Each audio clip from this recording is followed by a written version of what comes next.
Welcome to your College Bound Kid, a podcast for parents, college counselors, students, and anyone who wants a weekly deep dive into the world of college admissions.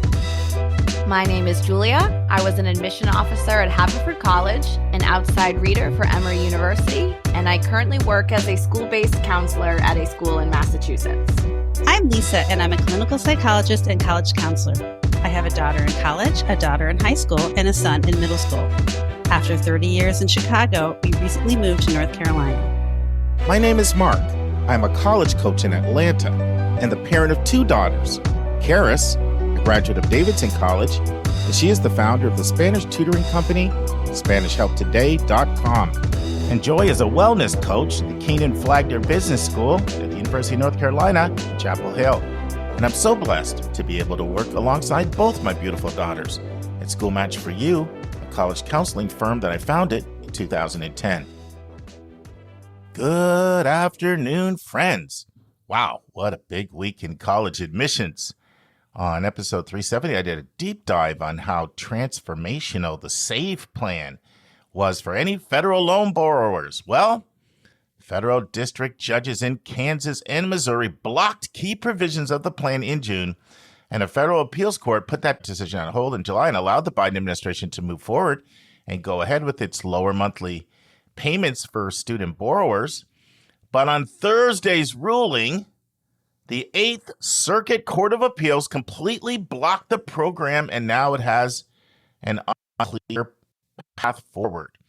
But we can't get into that today. But next week, Julie and I will have a conversation. Where are things headed with the SAVE plan? Today, it's all about another super huge announcement. The ACT announced sweeping changes, and I'm going to share those with you today. After that, we'll have a brand new interview. Julie and I interviewed Jay Rosner, one of the nation's foremost experts on the ACT and the SAT, and he's been so for 4 decades. He's been a trailblazer, and Julie and I did a deep 1 hour and 45-minute dive with him on the ACT and the SAT. So we'll play that over the next 4 weeks starting today. But before we turn to the conversation on the ACT, I want to share a few of the interviews that we've either already conducted or they're scheduled for August, just to sort of keep you guys in the loop about some of the ones coming up pretty soon. And I'm just going to mention a few of them, some of the ones that either occurred this week or we had the pre-meeting this week. We do pre-meetings almost always with the interviewees to go over the interviews. Occasionally that doesn't happen. It's all done by email. But here's what's coming up. So one that will probably air in September, I'm really excited about, and I think everyone who's concerned about paying for college should listen to. So I'm going to do an interview with Aaron Wolf. Aaron is the Director of Financial Aid at Bucknell University, and we had a great pre-meeting this week. Our recording's coming up in a couple weeks. We're going to discuss all the reasons why, if your student gets, let's just say, in 6 schools, why are the offers all over the place? I'm talking about for colleges that seem very similar. Maybe they're overlap schools. Maybe they're similar in their stature in the marketplace or in their financial resources. And still, offers can vary by 10, 20, 30, 40. I had one vary by $60,000 this year by 2 similar schools. So I've been just brainstorming all the reasons I've seen it happen. I've come up with 15 reasons why I see this occur, and Erin's going to elaborate on them. She's an expert. She's a Director of Financial Aid. I'll throw out the reason, and she'll go into detail. Why is it that this occurs at these schools? So I think you guys are going to really come away learning a lot about how the money process works individually for that interview.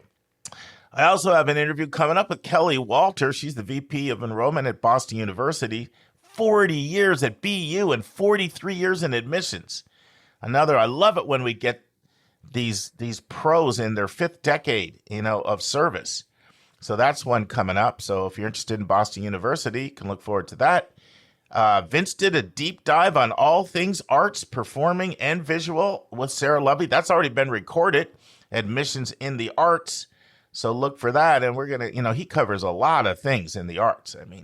I won't lay it all out now, but look for that interview coming up. And then I'm interviewing Carlin Green, the scholarship guru.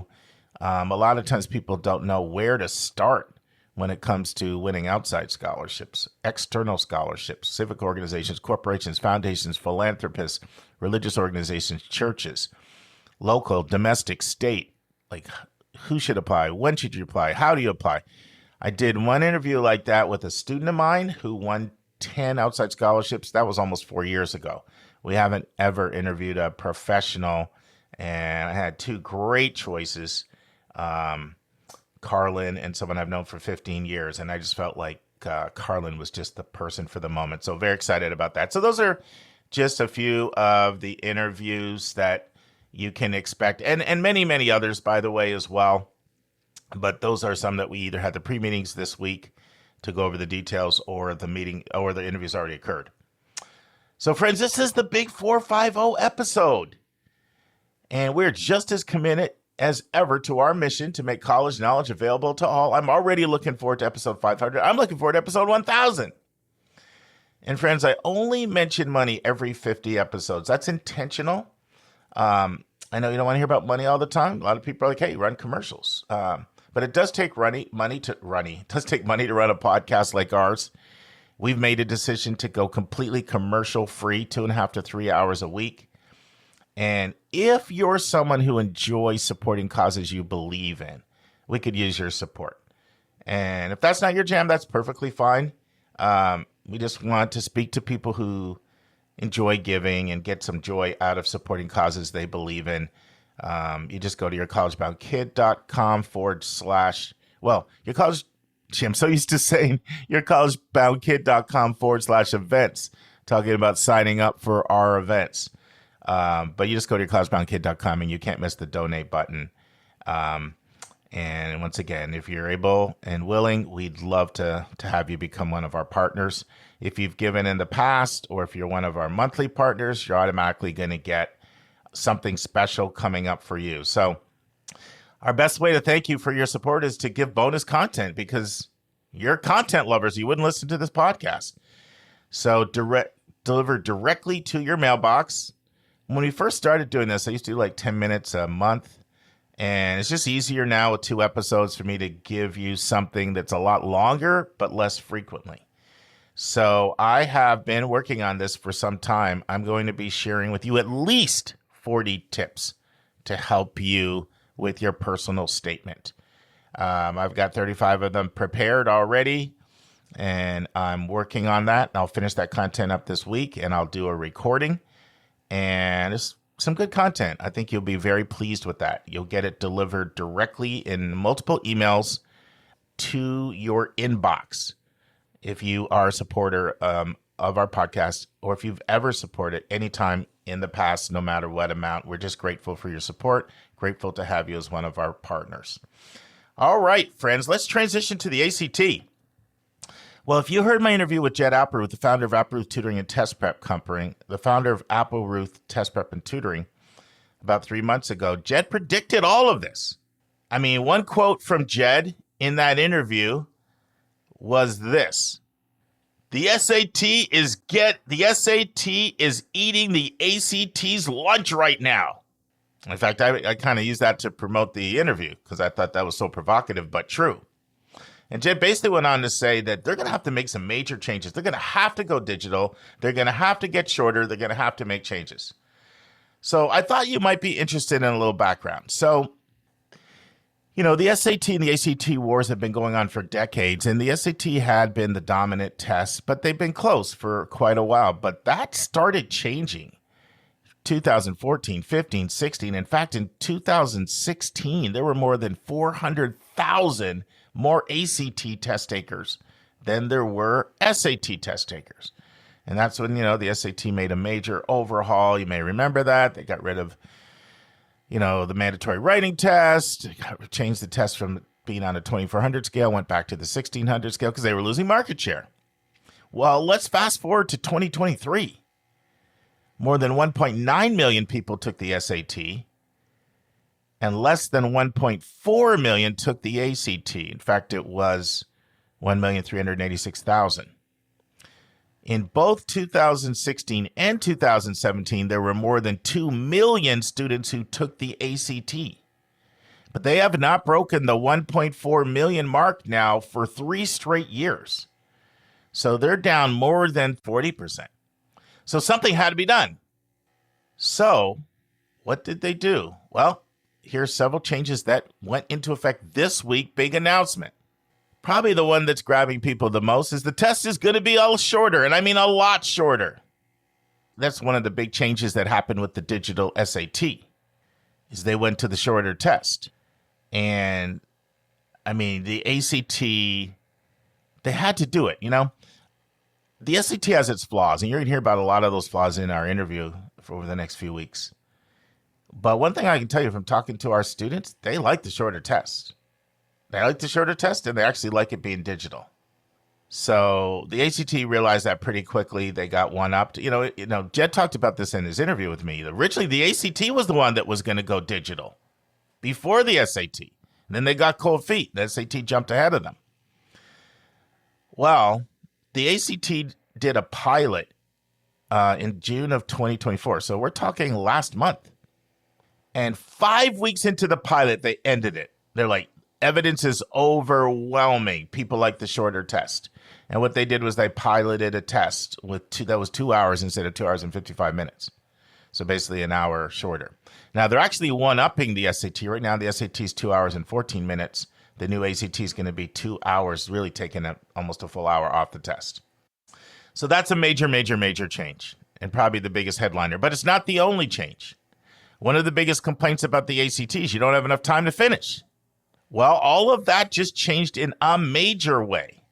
And this goes into effect real soon. Like, they're rolling out a national online test spring of 2025. Spring of 2025. No, so that's going to be here. And then they're having the school day test. It'll be spring of 2026. So still a bit of a rollout there. And there's still some questions going on about the online versus, they're still going to have the paper and pencil test. They're not like the SAT where they got rid of that. So they're going to have an online test and a paper pencil test going into effect almost immediately. All right, another thing, more time per question. So right now, the ACT has 215 questions, and you'll frequently hear people say, I didn't get through the science section, I didn't get through the English section. You'll hear people talk about that. And they're moving from 215 questions to 171 questions, so they're dropping 44 questions. That's what they did in their pilot. They dropped 44, and they've already announced they're going to keep the same thing, dropping 44 questions, going from 215 to 171. Now, some of these sections, they're dropping a lot of questions. So the English section, they're getting rid of 25 questions. 25 questions and 10 minutes. The math section is decreasing by 15 questions in 10 minutes. And the reading section is dropping by only 4 questions. But they're actually adding 5 minutes. So the bottom line is people are going to have a lot more time for each question. A lot more time for each question. In fact, let's take a look at that very specifically to see just how much more time. Well, in the current ACT, you have 36 seconds for each English question. They're going to 42 seconds for each question. That's a 17% more time. For the math questions on the SAT, you currently have 60 seconds for each question. They're going to 66.7 seconds. That's an 11% increase. And once again, the reading and the science were the ones where you heard the most criticism. Constantly students will say, I'm not getting finished. So look at what they're doing here. In science, they're going from 52.5 seconds per question to 67.5 seconds. That's 15 more seconds per question, or a 29% increase of time per question. For the reading questions, they also average 52.5 seconds, and they're going to 66.7 seconds per test for a 27% more time on the test. And altogether, that's 22% more time per question in the new rollout. So it's not just a shorter test, it's more time per question, which is a major change. Now, the SAT has an adaptive test, and we don't have time to go into that today, but Linda did an excellent interview on what an adaptive test is, what is the new digital SAT. That was with Ben Neely from Revolution Prep. You can just go to yourcollegemykid.com, put in Ben Neely. It's a fantastic interview. Everything you ever wanted to know about the new digital SAT and adaptive testing. So that is not a change that the ACT is making. They are not following the SAT into adaptive testing. And for those of you who aren't going to go over there or are just super curious right now, simply put, with adaptive testing, questions get harder and harder as you get them right. And if you're getting them wrong, you kind of get directed toward easier tests, easier questions. That's just the simplest way of putting it for now. But you can learn, like, there's, we get into differences, or Linda gets into differences. And I touched on it with Jed as well in my interview with Jed, between question by question adaptive testing versus batch adaptive testing. I know Jed and I talked about that. So if you're interested in that, both of those two interviews are our last two interviews on the SAT. They're both very valuable in my opinion. All right. Another major change. Science section is now optional. Now, this is major because you have to understand why the ACT was even formed. When Everett Franklin Lindquist formed the ACT in Iowa in 1959 at the University of Iowa, the vision was for it to mirror the core classes that you get in school. That's why they've always had the 4 sections: the English, the math, the reading, the science. Okay? That's been at the foundational core of who the ACT is.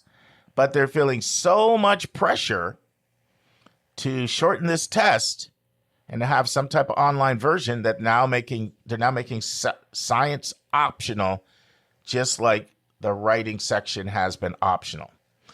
Now, there's still some things we don't know. The ACT plans on offering the digital test and the paper pencil test.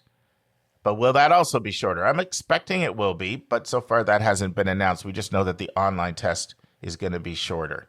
I could see the paper one eventually being obsolete, but there's no intention of that anytime soon.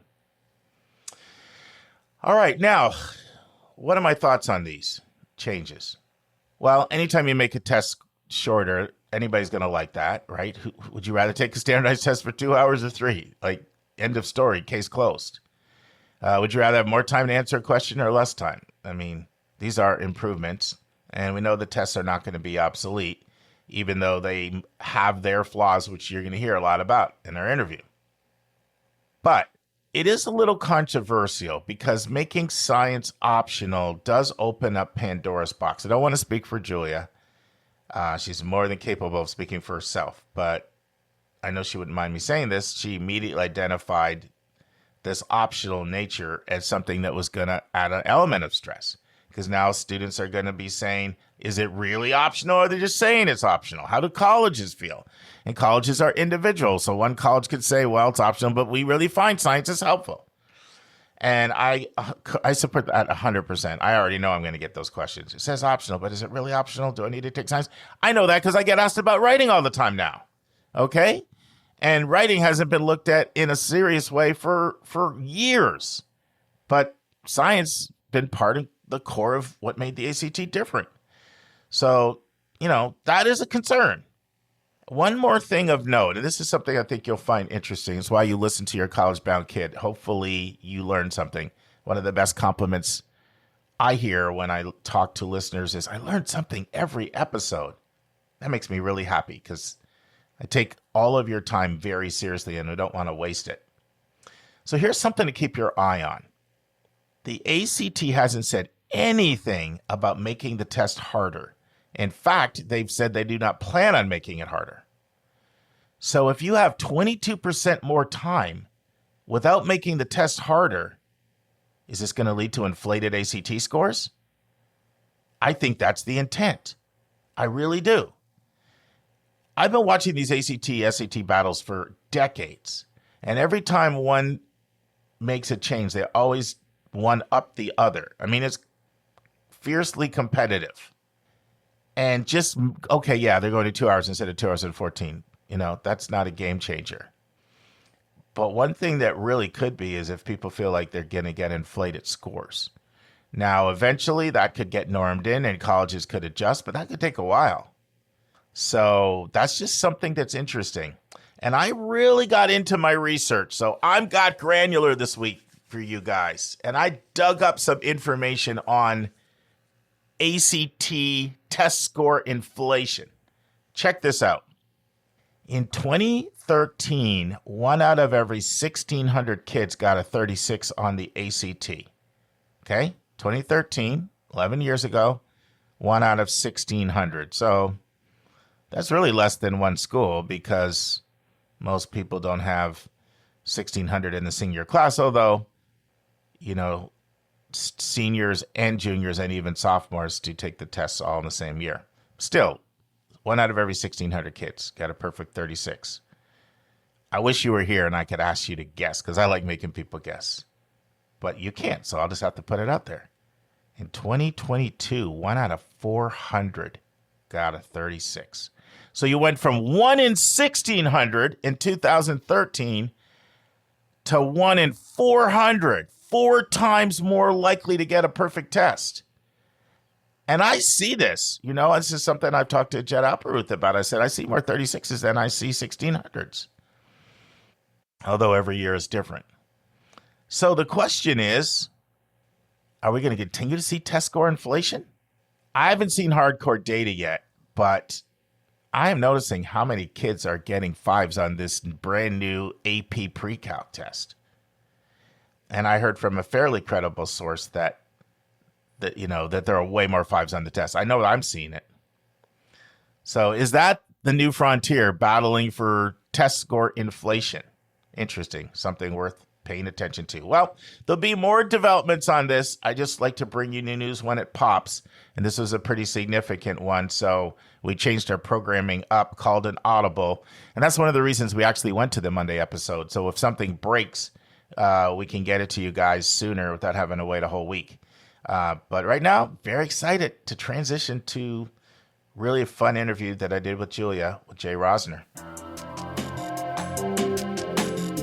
And now this week's interview with a special guest.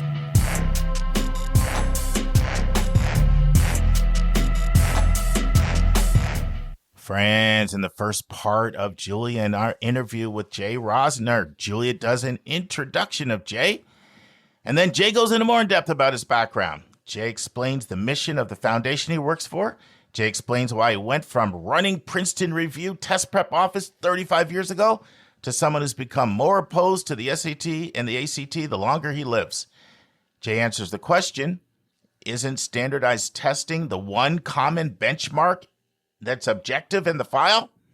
Jay explains why the hierarchal nature of the test is something he finds troubling. Jay shares his thoughts on the research that Brown and Dartmouth have released, supporting their return to requiring mandatory testing. Jay talks about omitting variable biasing. Tells us what that is. Jay shares the research done by Saul Gieser about what the SAT and ACT actually test and why he finds Saul Gieser's research so compelling. Listen and enjoy. Friends, I'm thrilled today. I'm here with Julia, and we're also here with Jay Rosner, who is a real guru in the world of standardized testing. And Julia and Jay have worked together in the past. So, Julia, why don't you share a little bit about Jay, and then we'll let Jay introduce himself. Sure. Jay has an incredible resume, but I got to know Jay in 2009, I think, at Yale when we did College Horizons together. And Uncle Jay is a very big fixture and beloved member of the College Horizons family. So to both faculty and students. And then surprisingly, I get to see him either on Zoom when College Horizons during the pandemic was online, or mostly every summer when I do College Horizons, I get to see Jay. And beyond giving me all of the ammo I've ever needed to talk about why I really have pretty negative feelings about standardized testing. I've also really just come to know him personally, along with professionally, and I really admire his values, his taste in excellent pizza, and also just his approach to keeping equity front and center, equity and access front and center. So, Jay, take some time and let us know your 40 plus 4 or 5 decade career here. You've been at this game for a while. I've been doing this for a long time. And, I heard the Neville brothers once say, we're doing it for a long time. We're going to keep on doing it. So quoting the Neville brothers, I'm going to keep on doing it. There we go. I'm,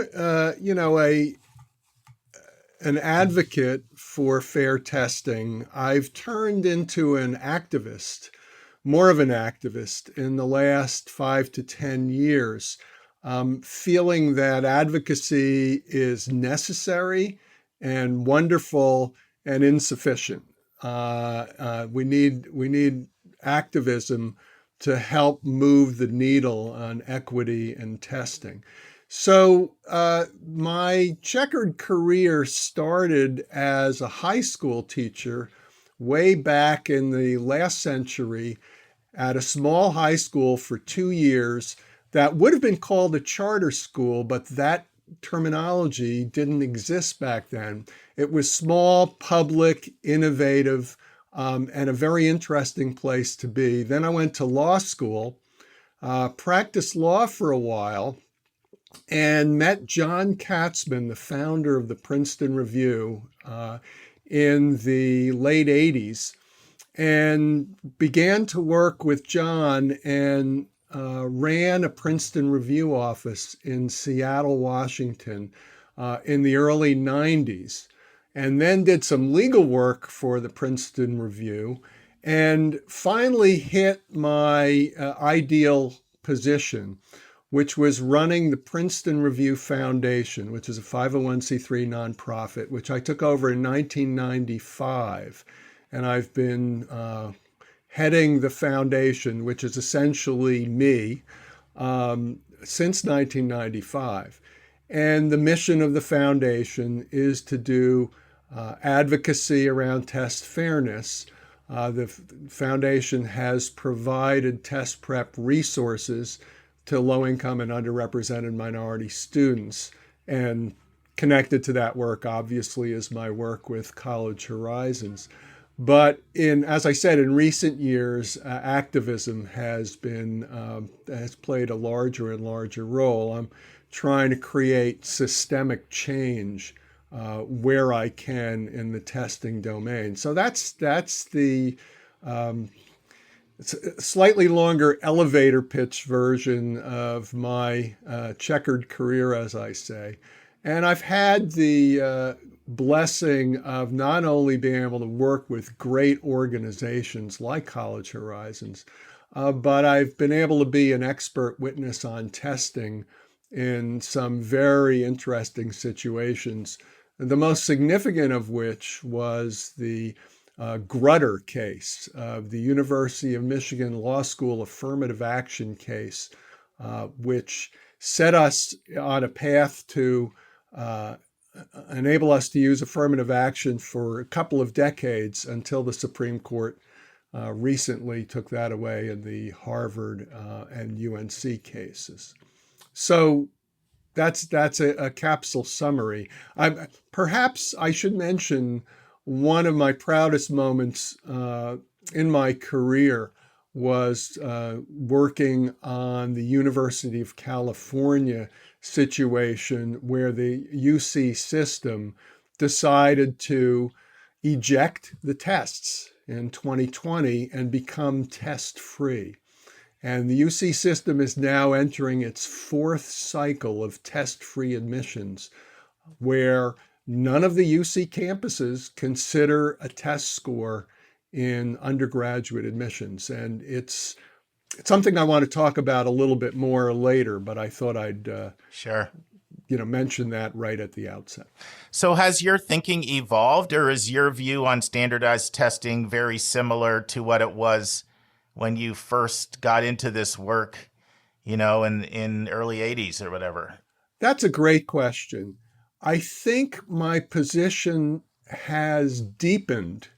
It's the same position essentially, that the test is so unfair with such significant disparities negatively impacting underrepresented minority students, low-income students of all races and ethnicities, and students with disabilities.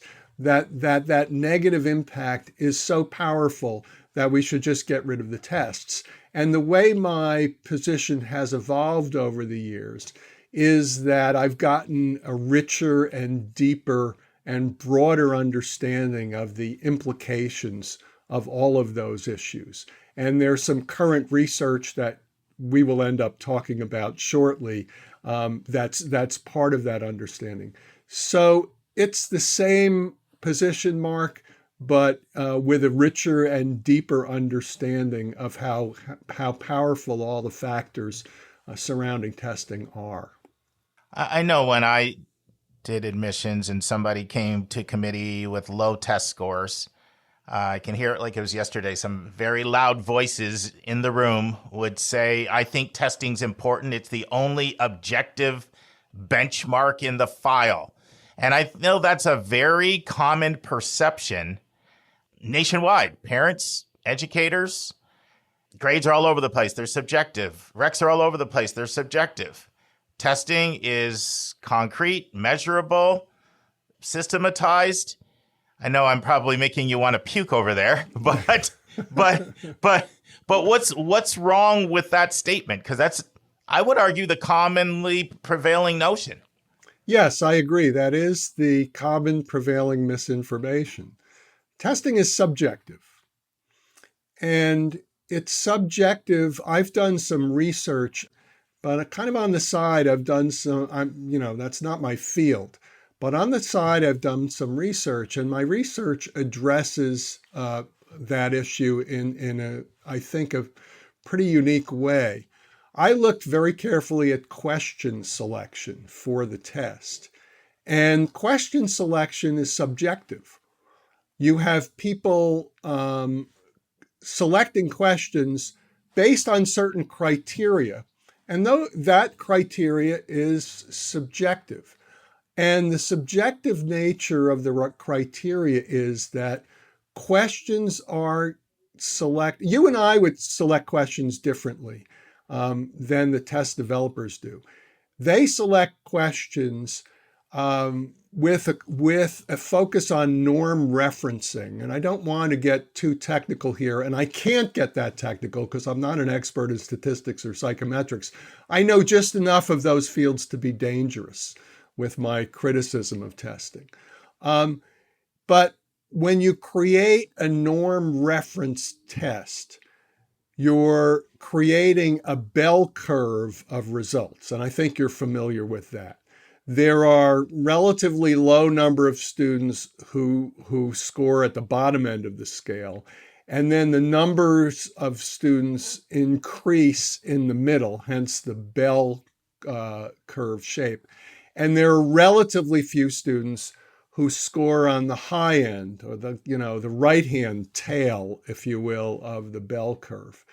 And if you're selecting questions with that result in mind, that's what your primary criteria are for selecting questions. And that's a subjective choice, and it's the wrong choice, in my opinion. And so the results of that subjective criteria, to be called objective, is just, whitewashing what's actually going on.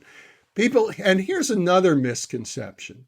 So the fact that the tests are objective is erroneous and a misconception for the reason I just stated. Another misconception is the test is about content and whether you're good, how are you on this content? Well, there is content on the test. I can't argue that.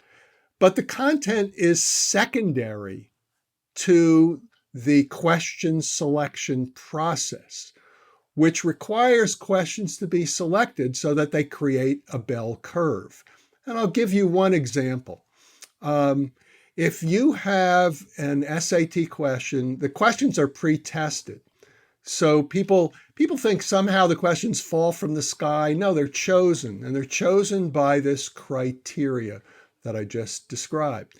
So if you have a question, for example, that in pre-testing, African American students do very, very well on this question, and white students don't do so well. And I will have a couple of questions like that where you look the questions that were rejected by ETS after pre-testing, and you look at those questions and say, people ask me, and I'm an expert, why did Black students do proportionately really, really well on this question?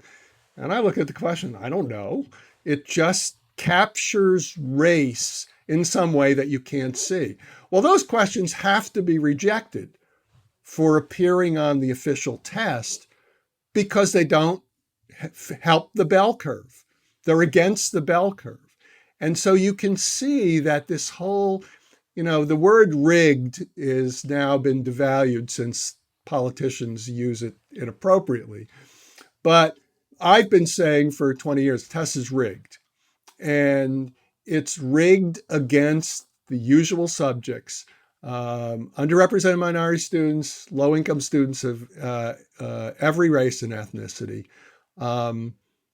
students with disabilities, and it has to be rigged against them because you don't get that bell curve unless it is.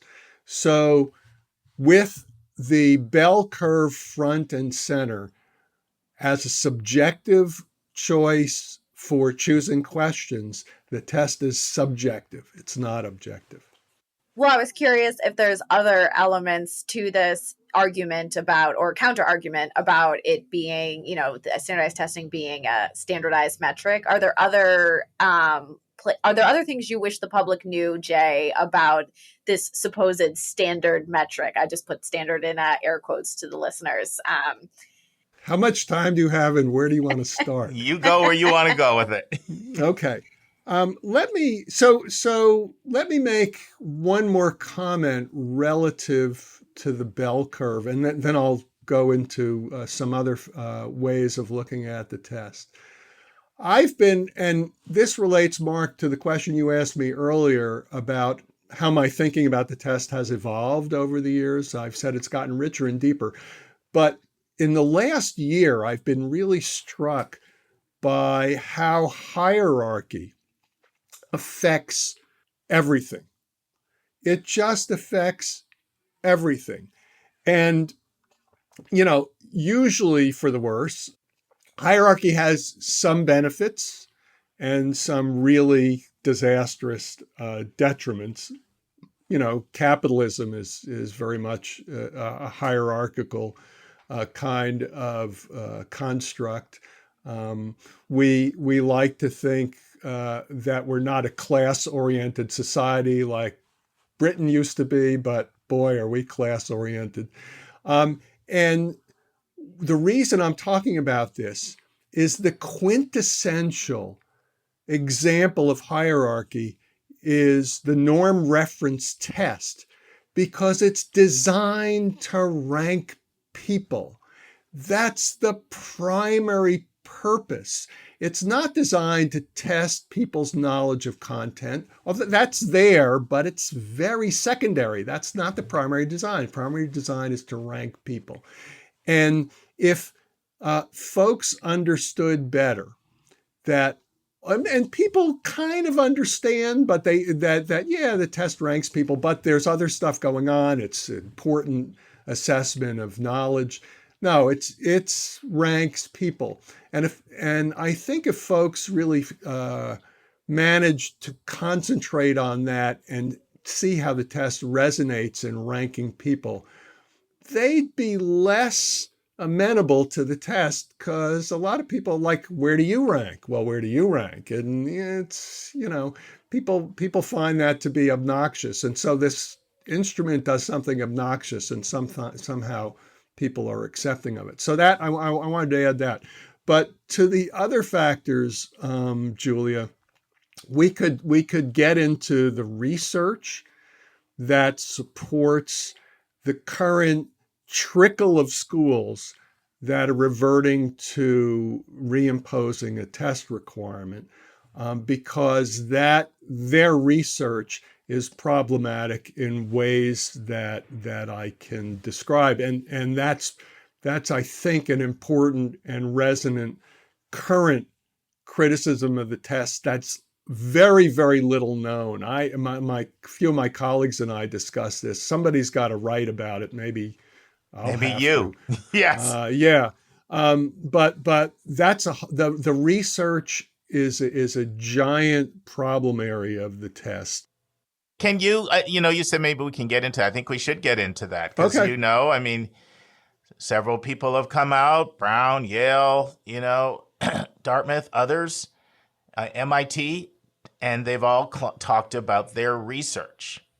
In fact, some of them said they were persuaded because across every single demographic, the test was a better predictor than grades. And they intentionally didn't only, like they say they intentionally tested it for class and racial bias to see how people performed. That's some of the things that you saw from Yale, Brown, Dartmouth, to name a few, MIT, to name a few. So what is it that is wrong with their research findings? Well, let me start by saying that MIT is a special case as a tech school. So I want to set them aside. They're unusual. Their argument is they need the SAT because they need the math score because they crush students with math when they get to MIT. And that has some logic to it, but I don't want to address that because that's an outlier. That's a very specific situation. I would agree. They have mandatory courses that are very math heavy that everybody has to take for all majors. Right. Yeah. So let's set that aside and let's view the more common situation, the if majority situation, if you will, of the selective schools. Let me start by saying Brown and Dartmouth released research. I haven't checked again, but I don't think Harvard, Yale, Cornell, or Stanford have released any research. And if they have, I apologize to them. I'll go looking for it and I'll read it. But I've read the Brown and Dartmouth research, and I can talk about that. So you have right there, you have 5 Ivy League schools and Stanford saying that they've made this change, and only 2 of them have released the research. So, and it may be 3 or 4, I don't know, but not all of them have. And so why aren't reporters and educators asking them, well, your research institutions, where's the research that supports this? So let me talk about the research that we do have access to, which is Brown and Dartmouth. And Brown and Dartmouth have done research that is problematic. And the technical term for the problem is omitted variable bias. And I don't do technical stuff, so I'll give you a layperson's description of what that is. And I have to do a little context here. Let me start with the fact that what Brown and Dartmouth are talking about is what the College Board has talked about for decades, which is 3 variables. And you both, being involved in admissions, are very familiar with the 3 variables: high school grade point average, test score, and I'll say SAT score, but this applies to ACT also, just to be simpler, more specific. High school grade point average is 1, SAT score is 2, and first year college grade point average is the 3rd variable.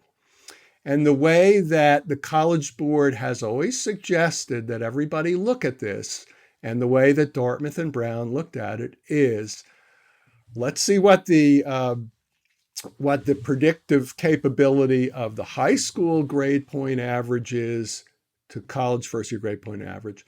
And then let's look at the predictive capability of the SAT score to first year college grade point average.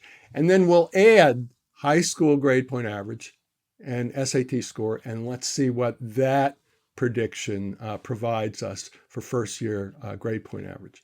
And that's the discussion, right? And you're both very, very familiar with that. Now, there's one problem with that that's too seldom talked about, and that is the College Board talks about the SAT helping predict college success. I always get so irritated with that because you're helping predict first year grade point average, which is 1/4 of college success at the maximum. So why doesn't the College Board say, and the SAT helps predict 1/4 of college success? Well, their marketing department won't let them say that. So that's why they say that. And whenever I hear that at a conference, I raise my hand and say, no, it's predicting 1/4 of college success. So you have the three variables, and already you should be suspicious of the importance of this, because what we would want to predict is college success, 4-year grade point average, graduation rates, and we can't because we don't have any metrics to do that. So the best we can do is predict 1/4 of college success, which is, something. It's not nothing, but it is unimpressive in terms of what this whole test business is about. So the College Board's argument is, when you add the SAT to the high school grade point average, you get a better prediction of first year college grade point average. And what the Brown and Dartmouth research is saying is that's true, but they're saying something a little bit different. They're concluding something a little bit different than has been concluded in the past. For many years, the College Board said high school grade point average is a better predictor alone than the SAT is alone of first year college grades. But the Dartmouth and Brown research come to a different conclusion. They say the SAT is, there's a better prediction best prediction is to add both. But individually, the SAT is a better predictor than high school grade point average. And that somehow impels them, that fact alone somehow impels them to reinstate the requirement. Here's the problem. The problem is there's a fourth variable. Remember the three variables that I said? It's a fourth variable that people know about, but is not discussed and not researched. The fourth variable is socioeconomic status, which is income and parental education, sort of a combined. And most folks have a good idea of what socioeconomic status means. Well, someone asked the question, what is the predictive nature of the SAT beyond socioeconomic status? Because we know socioeconomic status, what's the SAT adding to that? And socioeconomic status also affects high school grade point. What does high school grade point predict beyond socioeconomic status? And socioeconomic status also plays a role in first year college grades. How does that impact it? So the person who asked that question is Saul Geiser. He's a University of California researcher. And he asked that question in 2017. And he answered his question by correcting all three variables for socioeconomic status. In other words, doing what I just said, taking SES, socioeconomic status, out of the SAT and seeing what the SAT added. What prediction are we getting from the SAT alone without its reflecting socioeconomic status? And we all know that the SAT correlates with family income in a general way. I mean, wealthier kids get higher scores than middle-class kids, who on average get higher scores than lower income kids. We know that. But when Saul Geiser did the research, and one way of calling it is correcting for socioeconomic status, he found a couple of things. Number one, he found that high school grade point average clearly added more predictive power than the SAT once corrected for socioeconomic status because it's less tied to family income. It's, more neutral if you wanted to use that term. And what he also found is once you correct the SAT for socioeconomic status, what's uniquely attributable to the SAT in terms of prediction of first-year college grade point is unimpressive. And that research was presented to the regents of the University of California in 2020. And there was opposition research, both from the test companies and from a faculty committee at the University of California, which used the model of no corrections for SES, just high school grade point, SAT score, predicting first year grade point average. And they obviously favored the University of California using SAT. And the regents unanimously voted to get rid of the SAT and ACT because they were convinced by Saul Geiser's research in 2017. Research was 2017, their decision was 2020. They were convinced that the SAT just wasn't worth it. It just wasn't giving enough information to be worth it in the University of California admissions. Now, what's interesting is the Dartmouth and Brown research have no citation of the University of California research, which, by the way, was based on 17 years of University of California applicants, over 1 million applicants. And I asked Saul Geiser, the College Board has student self-reported income and you're doing income stuff. How does that affect what you're doing? And he laughed at me and he said, Jay, I have tax returns. So he's got better, so Saul Geiser did that research with better data than the College Board has. Now, neither Dartmouth nor Brown mentioned that research. They didn't mention Saul Geiser's research model. I wonder why. They did cite the UC faculty report that was based on the College Board model that came out to the conclusion that they agreed with.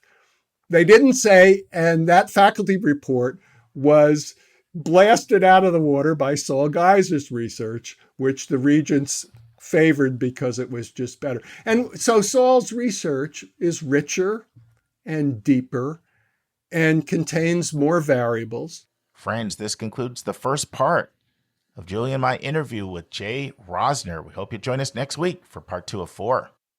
On Thursday's episode, Julie and I will answer a question from Asaf from New York, and he has several questions about honors colleges at public colleges, and we're excited to answer them for you.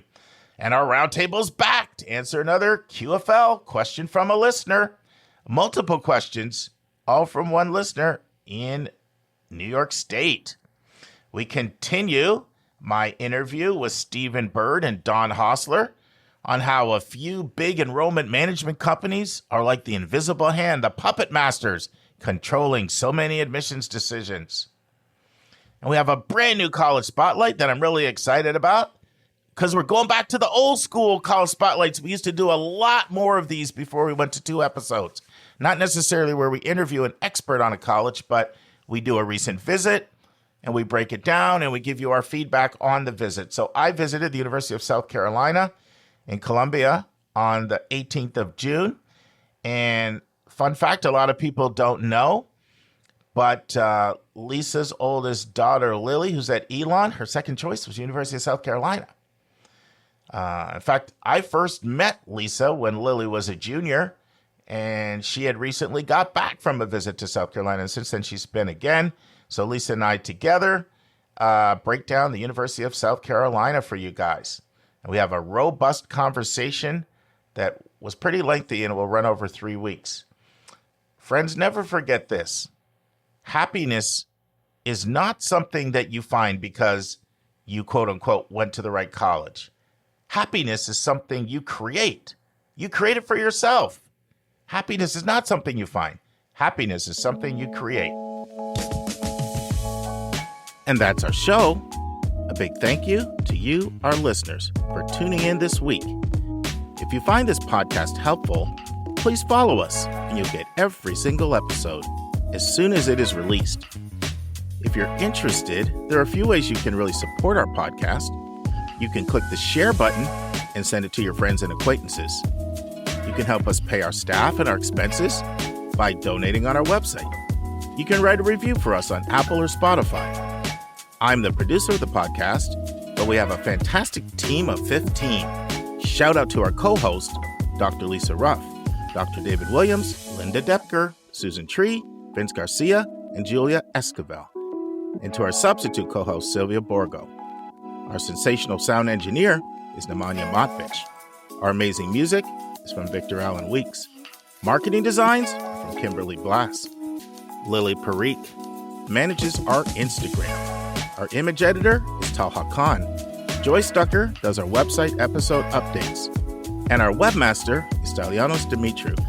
And if you want to have a coaching session with Lisa, Linda, or me, just text me at 404-664-4340. If you have a question you want us to answer, or if you have a recommended resource or article you think we should discuss, just send it to questions@yourcollegeboundkid.com. Our favorite method is for you to record your own voice at speakpipe.com/YCBK. By the way, check out our website, where you'll find lots of content that is not on any podcast app. Our website is yourcollegeboundkid.com. If you want to learn about other hot admissions topics, follow us on Twitter at YCBK Podcasts. We think of you as our listening family, and we look forward to meeting again with you every single Monday and Thursday.